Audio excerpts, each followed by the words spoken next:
비타민과 미네랄은 우리의 삶을 건강하고 활기차게 만들어주는 필수 영양소입니다. 이 이야기는 이러한 중요한 요소들이 우리 몸에서 어떤 역할을 하는지, 왜 필수적인지에 대한 깊이 있는 이해를 돕기 위해 시작됩니다. 아침 햇살이 방 안으로 스며드는 어느 날, 제이는 느긋하게 잠자리에서 일어났습니다. 그녀는 매일 아침 비타민제를 챙겨 먹는 습관이 있었는데, 그날 아침 문득 비타민이 과연 내 몸에서 어떤 역할을 하는지 궁금해졌습니다. 제이는 부엌으로 가면서 생각에 잠겼습니다. 모든 사람이 먹으라고 하니 먹긴 하지만 내가 과연 제대로 알고 있는 걸까 하는 생각이 그녀의 머리를 맴돌았습니다. 그날 점심, 제이는 시간을 내어 근처 도서관에 들러 비타민과 미네랄에 관련된 책을 찾았습니다. 책장 가득 자리 잡은 두꺼운 책들 사이에서 영양소의 비밀이라는 제목이 그녀의 눈길을 끌었습니다. 책을 꺼내 조용한 자리를 찾아 앉은 그녀는 책장을 넘기기 시작했습니다. 비타민은 신체의 정상적인 기능을 돕고 질병을 예방하며 건강을 유지하기 위한 필수적인 유기 화합물입니다. 라는 문장이 그녀를 맞이했습니다. 비타민은 지방에 녹는 지용성 비타민과 물에 녹는 수용성 비타민으로 나뉘고, 각 비타민은 우리 몸에 필요하지만 대부분의 경우 체내에서 합성되지 않는다는 사실에 그녀는 흥미를 느꼈습니다. 비타민 A는 시력을 돕고 피부 건강을 유지한다는 점에서 생명의 순간을 밝히는 강력한 조력자였습니다.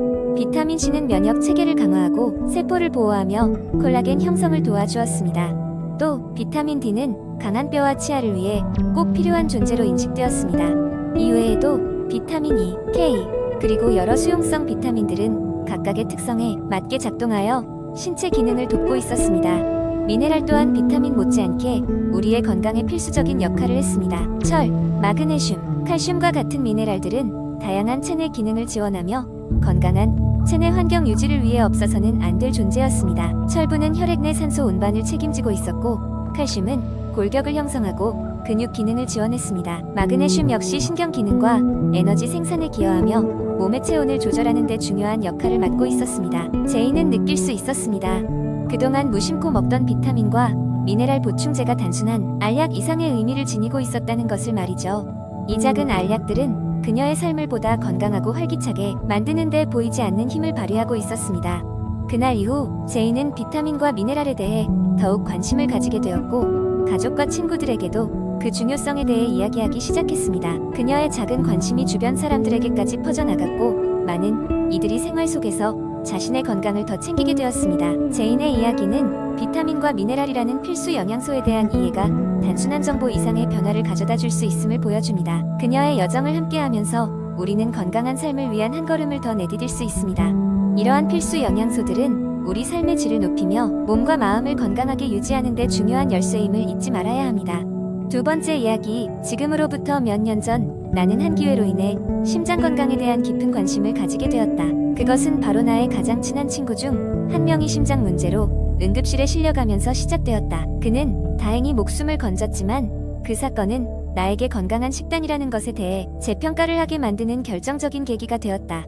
친구의 회복을 돕기 위해 나는 심장 건강에 좋은 음식을 찾아보기 시작했다. 내 목표는 그가 다시는 같은 일을 겪지 않도록 도와주는 것이었고, 그 결과 스스로도 건강한 생활을 시작할 수 있었다. 나는 다양한 영양 전문가와의 상담, 최신 연구 자료, 그리고 전통적인 지식을 바탕으로 나만의 식단 계획을 세우기 시작했다.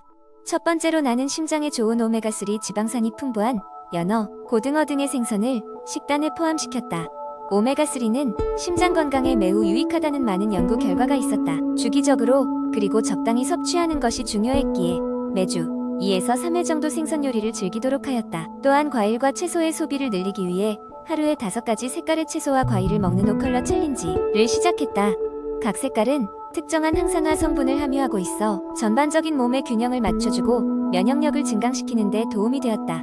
견과류와 씨앗도 나의 식이요법에서 중요한 부분이 되었다. 나는 아침마다 한 줌의 아몬드나 호두를 먹었고, 샐러드에는 각종 씨앗을 뿌려 풍미를 더했다. 이는 건강한 지방과 단백질을 매일 섭취할 수 있는 좋은 방법이었다. 또한 정제된 탄수화물의 섭취를 줄이기 위해 노력했다. 흰 쌀밥 대신 현미나 보리밥을 선택하고, 빵은 통밀로 된 것을 구입했다. 가공된 식품은 멀리하고 대신 자연 상태에서 최대한 가공되지 않은 재료를 사용하는 것이 기본 원칙이었다. 물을 충분히 마시는 것도 빼놓을 수 없었다. 나는 하루에 8잔 이상 마시기 위해 노력했다. 때로는 신선한 레몬즙을 몇 방울 떨어뜨려 맛을 더하거나 허브차로 수분을 보충하기도 했다. 이는 체내의 노폐물을 제거하고 혈액순환을 도와주었다. 마지막으로 잊지 말아야 할 것은 염분 섭취를 조절하는 것이었다. 매끼니에 소금을 직접 첨가하기보다는 각종 허브와 향신료를 사용해 음식을 맛있게 만드는 법을 배우게 되었다. 이로 인해 혈압 조절에도 큰 도움을 받게 되었다. 이 식이요법을 시작한 후 몇 달이 지나자 나는 내 자신이 더 에너제틱하고 긍정적인 생각을 하게 되었음을 느꼈고, 가장 중요한 것은 건강 상태가 개선되었다는 것이었다. 나의 친구 역시 엄격하게 이 식단을 따랐고 재발의 위험을 크게 감소시킬 수 있었다. 이 경험을 통해 나는 건강한 심장을 유지하는 것이 단순히 식습관의 변화만이 아니라 전반적인 생활 습관의 개선으로 이어질 수 있다는 것을 깨달았다. 식이요법은 그저 하나의 시작에 불과했다. 그렇기에 이제는 운동, 충분한 수면, 그리고 스트레스 관리까지 포함한 전반적인 건강 관리로 나아가게 되었다. 결국 심장의 건강을 위한 최고의 식이요법은 단기적인 목표가 아니라 지속 가능한 삶의 방향을 제시하는 것이었다. 세 번째 이야기, 많은 사람들이 하루에 만보 걷기를 목표로 잡고 있다. 오랜 시간 동안 건강과 체중 관리를 위해 추천되는 이 목표는 이제 우리에게 매우 익숙하지만, 하루 만보 걷기가 진정으로 건강에 미치는 영향에 대해선 이견이 있다. 하루 만보 걷기 목표의 기원은 1960년대 일본으로 거슬러 올라간다. 도쿄올림픽 이후 건강에 대한 관심이 높아지면서 만보계라는 걸음수를 계산하는 장치가 출시되었다. 그 장치의 이름은 만보계, 즉 만걸음미터였고, 이는 바로 하루에 만보를 걸으라는 목표가 대중적으로 퍼진 계기가 되었다. 그렇다면 과학이 이를 어떻게 설명하고 있을까? 여러 연구에 의하면 하루 만보 걷기가 건강에 긍정적인 영향을 미칠 수 있는 것은 사실이다. 걷기는 심혈관 건강을 개선하고 비만을 예방하며 정신 건강에도 긍정적인 영향을 준다. 특히 걷기는 누구나 쉽게 접근할 수 있는 운동으로 특별한 장비나 시설이 필요 없다는 장점이 있다. 그러나 무조건적인 만보 목표가 모든 사람에게 적합한 것은 아니다. 최신 연구들은 각자의 건강 상태와 신체 활동 요구에 맞춘 맞춤형 목표가 필요하다고 조언한다. 예를 들어 보통 앉아서 일하는 사람이든 이미 활동적인 직업을 가진 사람이든 만보는 상대적인 목표일 뿐 개인에 따라 달라질 수 있다. 연구에 따르면 실제로 하루 7,000보에서 10,000보 사이에서도 충분한 건강 증진 효과가 나타났으며, 강도와 맥락이 더 중요할 때도 있다. 또한 단순히 보행 수만을 목표로 하는 것이 아닌 걷기의 질과 환경도 중요하다. 바쁜 일상 속에서 서두르거나 스트레스 받으며 걷는 것보다 느긋하고 명상하듯이 산책하는 것이 정신 및 신체 건강에 더 큰 도움을 준다는 연구 결과도 존재한다. 따라서 걷기 운동은 몸과 마음의 균형을 맞추는 데 중점을 두어야 한다. 하루 만보 걷기는 접근성과 실용성 면에서 대중적으로 큰 인기를 끌었다. 비록 과학적 근거가 다양하면서도 복잡하지만 기본적으로 더 많이 움직이는 것은 대부분의 사람에게 유익하다. 하지만 중요한 것은 자신의 신체 상태를 잘 파악하고 현실적이면서도 지속 가능한 걸음 목표를 설정하고 걷기의 질과 경험을 중시하는 것이다.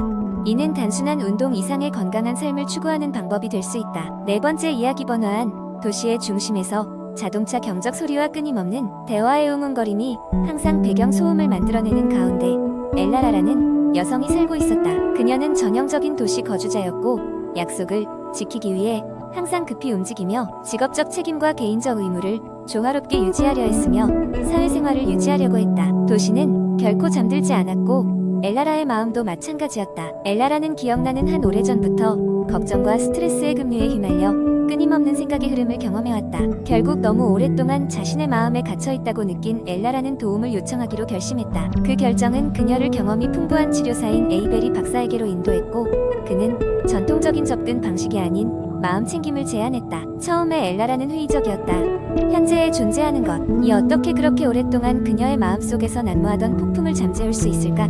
에이베리 박사는 마음 챙김이 단순한 유행어가 아니라 고대 명상관행에 뿌리를 두고 있으며 현대 심리학에서도 철저하게 연구되었다고 설명했다. 연구 결과 마음 챙김은 스트레스를 줄이고 감정 조절을 개선하며 인지 기능까지 향상시킬 수 있다는 것이 드러났다. 호기심은 들었지만 불확실한 마음으로 엘라라는 첫 마음 챙김 세션에 참석했다. 그녀는 정신적 평화를 찾고자 하는 다양한 사람들로 가득 찬 방에 들어섰다. 부드러운 목소리를 가진 강사인 카이가 그들을 현재에 대한 인식을 높이기 위한 일련의 연습을 안내했다. 숨에 집중하세요. 그는 지시하며 들 숨과 날숨에 감각을 느껴보세요. 라고 말했다. 처음에 엘라라는 그것이 어렵다는 것을 느꼈다. 그녀의 생각은 미처 끝내지 못한 이메일과 해야 할 일 목록으로 흐트러졌다.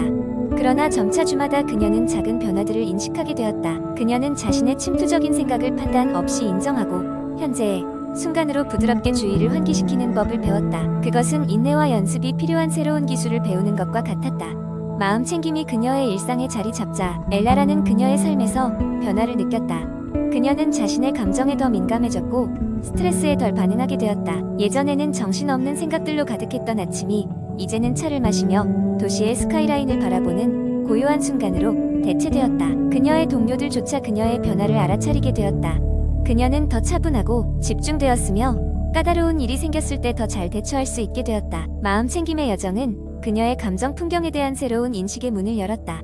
엘라라는 바쁜 일정으로 자신이 많은 감정을 억눌러왔고 그것이 회피의 수단이라는 것을 깨달았다. 마음 챙김을 통해 그녀는 기쁜 감정과 아픈 감정을 모두 포용하는 것이 얼마나 중요한지를 배웠다. 전환점은 특히 바쁜 한 주 동안 다가왔다. 중요한 기한이 다가오고 과거의 압도감이 다시 찾아오게 되었다. 그러나 그녀는 패닉에 굴복하는 대신 잠시 깊게 숨을 쉬고 현재의 뿌리를 내렸다. 그녀는 각 작업에 체계적으로 접근하며 내면의 평온을 결국 명확하고 정밀하게 프로젝트를 성공적으로 마쳤다. 엘라라의 이야기는 현대 정신건강 문제를 해결하는 데 있어 마음 챙김의 변혁적 힘을 증명하는 것이다. 빠르게 돌아가는 세상 속에서 일상생활의 압박이 우리 마음에 무겁게 짐을 지을 때 마음 챙김은 피난처, 균형과 평온을 회복할 수 있는 방법을 제공한다. 그것은 자기인식의 중요성을 가르치고 존재의 힘을 증명하며 삶의 요구에 의도적으로 반응하는 능력을 키운다. 엘라라는 마음 챙김을 탐구하면서 자신뿐만 아니라 주변 사람들에게 마음 챙김을 소개하기 시작했다. 그녀는 사무실에서 소규모 마음 챙김 모임을 시작하여 동료들이 매일 몇 분씩 리셋하고 집중할 수 있는 공간을 창출했다. 그녀의 실천의 파급 효과는 자신의 행복을 넘어 더 건강하고 지지적인 근무 환경을 조성했다. 마음 챙김을 수용하면서 엘라라는 정신적 웰빙의 길을 찾았을 뿐만 아니라 자신과 주변 세계에 대한 깊은 연결을 발견했다. 그녀의 이야기는 현대 정신건강에서 마음 챙김이 수행하는 중요하고 필수적인 역할을 강조하며 현대 삶의 혼돈 속에서 희망과 회복력의 등대를 제공한다.